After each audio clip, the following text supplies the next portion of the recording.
Okay, let's go. My dear students, sorry for such a delay, but I was really busy and just now I'm trying to record a familiar productive system introduction I had promised you last time.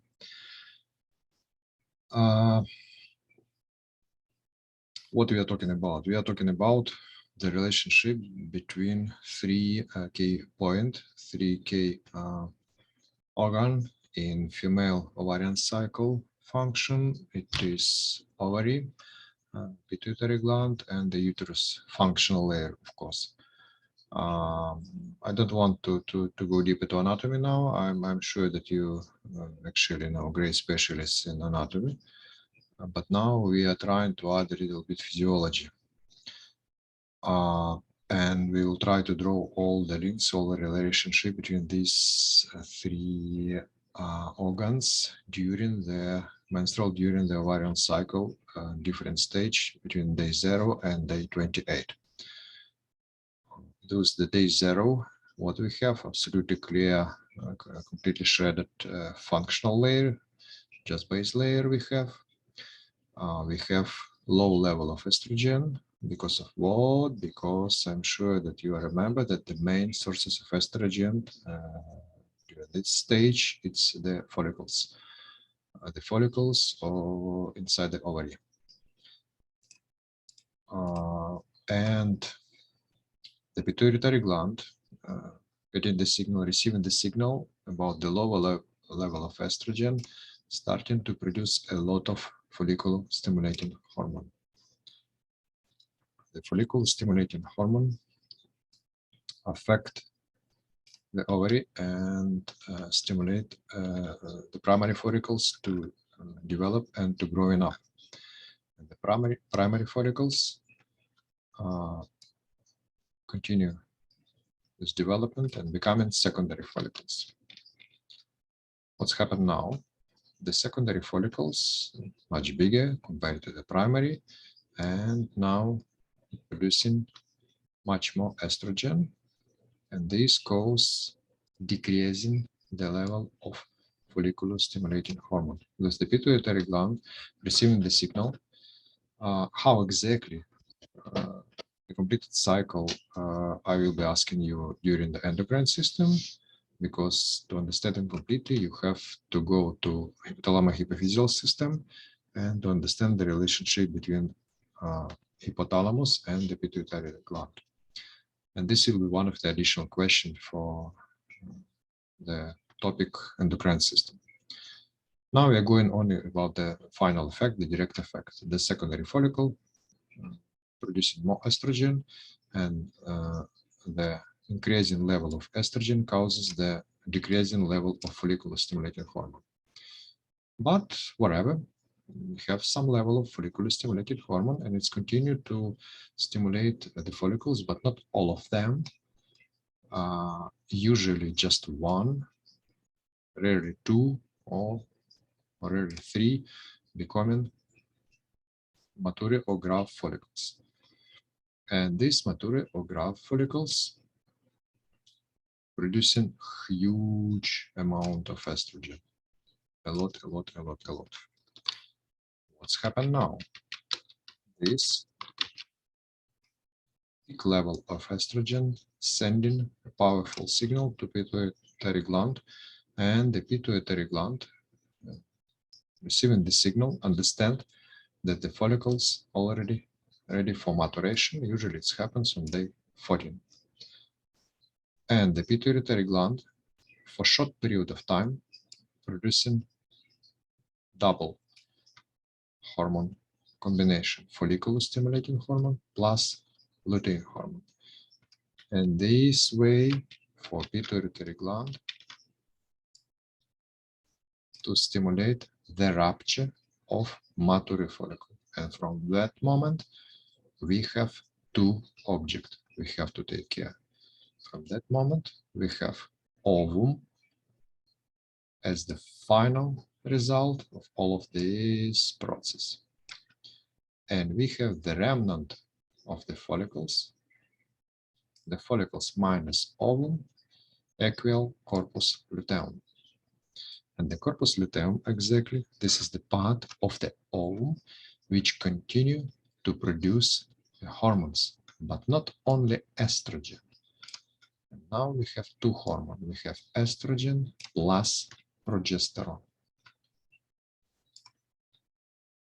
Why we need these two hormones?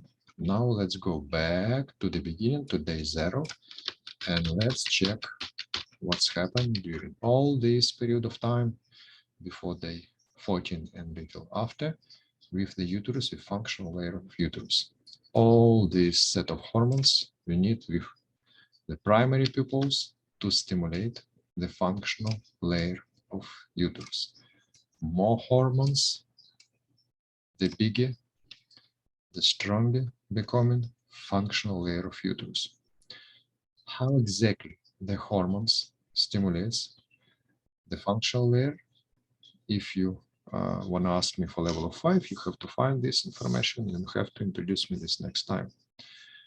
As well as you have to be able to introduce me the second variant of corpus luteum development, corpus luteum of pregnancy, and what's happened with hormones during the pregnancy and which period of time are the key period from that point of view. Thus again, all these hormones, estrogen, more estrogen, huge amount of estrogen plus progesterone, we need from the main pupils to stimulate the development of functional layer of uterus. Why we need so big and well-developed functional layer of uterus?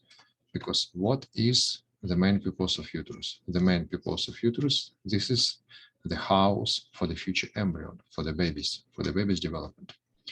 The stronger, the thicker the functional layer, more chance to catch fertilized embryo, fertilized ovum, it's mean embryo, and more chance for successful pregnancy. Now, what's happened later if no fertilization? No fertilization and ovum going out without any consequences, but the corpus luteum degraded, becoming inactive, and becoming corpus albicans. Corpus albicans is just a fibrous tissue, just like raphe, the remnant of the corpus luteum. Thus, theoretically, you can count the total amount of menstruation during the whole life of the woman if you can count the number of corpus albicans, number of raphe instead of corpus luteum during, for example, the histology of such ovaries. What's happened now? Corpus albicans, no corpus luteum, no estrogen and progesterone, because it's just raphe fibrous tissue, no active unit to produce the hormones. And we have just small amount of hormones because the primary follicles were ever present in the ovaries. I'm sure you remember that. And what's happened now? As the low level of estrogen, again, stimulate the pituitary gland to produce the huge amount of follicle stimulating hormone, and the cycle begins again. But the key moment again, corpus albicans, let's back to the uterus. No estrogen plus progesterone, just low level of estrogen, small amount of estrogen, not enough to support this big and fat functional layer. And what we have? Shredding, menstruation, the necrosis of functional layer. And the second question for level of 5, how exactly it happens? Because of what the lower level of estrogen can cause this menstruation? What is the key for that process? And the last question, as I told you, for level of 5, again, corpus luteum of pregnancy. What's happened? Because of what? Why during the pregnancy we have fully developed functional layer of uterus? And what is the key success for that? For the healthy, for the normal, for the full length of the pregnancy. That's all about the menstrual cycle and the relationship between this 3K moment. About the endocrine system, I had found that you have absolutely perfect on MISA system, you have perfect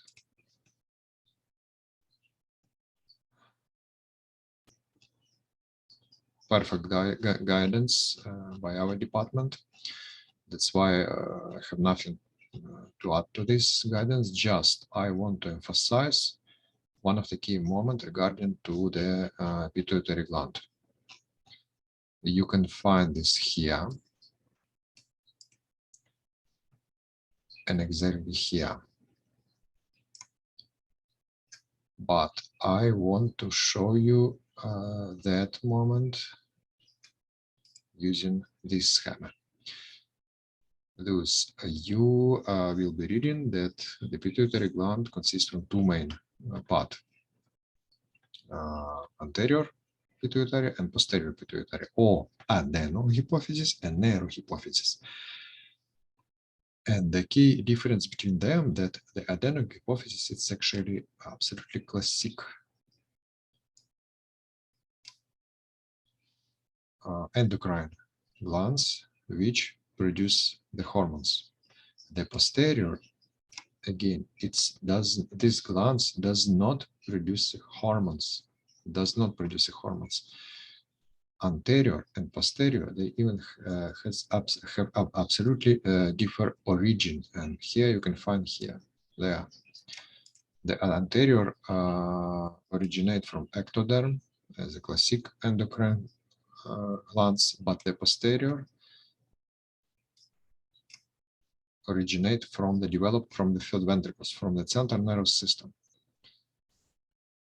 And how it looks like. The posterior, it's actually just the point of releasing some hormones which produced by the cells, the neurons of hypothalamus, supraoptic and paraventricular nuclei of hypothalamus. That's why the sources of hormones, it is the neurons of hypothalamus, not the posterior pituitary. The axon of this neuron just go in and terminate ends in posterior pituitary, and the posterior is just the point where they are releasing out into the blood flow, into the bloodstream. The anterior, absolutely classic endocrine glands with their cells producing some hormones, and here nothing special about the structure of these glands. That's all. All the other information you have to know from endocrine system you can find in this guidance.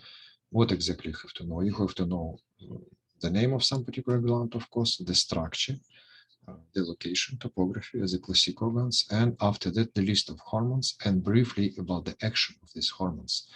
I don't care about some deepest physiologic aspect of your hormones introduction, just one to two sentences about the hormone action, and it will be absolutely enough. That's all I want to tell you, and good luck. See you next class. Have a good day, night, evening, morning, and take care. Bye-bye.